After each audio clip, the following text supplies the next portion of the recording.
मी अगदी 12वी फर्स्ट इयरला असल्यापासून मला सिरियलच्या ऑफर्स येतात. हो. हां, आणि मी अनेक नावाजलेल्या सिरियल्सना ऑलरेडी नाही म्हटलेलं होतं.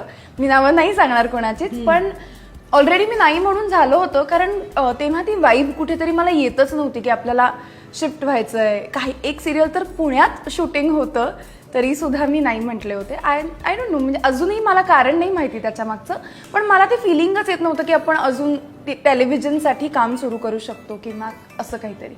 सो मी तेव्हा नाही म्हटले.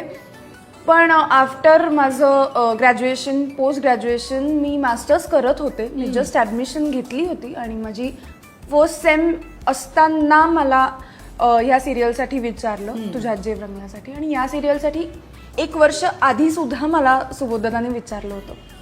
तर त्यावेळेला ऑफकोर्स मी नाही म्हटले होते, कारण मला सिरियल नाही करायचे किंवा टेलिव्हिजन आत्ता नको वाटतंय वगैरे वगैरे ह्या गोष्टींसाठी. पण सडनली जेव्हा पुन्हा एकदा मला कॉल आला जुलैमध्ये 2016ला, त्यावेळेला मला माहीत नाही काय वाटलं, पण असं वाटलं की हे बहुतेक हा माणूस शेवटचा असेल आता आपल्याला विचारणार आहे. इतक्या लोकांना आपण नाही म्हटलं की बहुतेक परत कुणी आपल्याला विचारणार नाही, हे कुठेतरी फिलिंग आलं होतं. म्हणून म्हणलं नको, आता ह्याला बहुतेक आपण हो म्हणूया.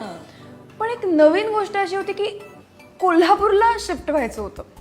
तर हे तर म्हणजे आउट ऑफ माइंड होतं माझ्या, की एकतर मुंबई असून सुद्धा मी नाही म्हणतेय, आधी नाही म्हटले होते किंवा तिथे जायची तयारीही नव्हती आपली, आणि आता कोल्हापूरला आपल्याला हो म्हणायचंय. ते कुठेतरी एक ताकद मला मिळवायला लागली त्याच्यासाठीची, आणि मग मी हो म्हटले. पण गेल्याच्या दिवसापासून मी इतकी रमली आहे कोल्हापूरमध्ये की आजपर्यंत कोल्हापूर मला माझी फर्स्ट सिटी वाटते.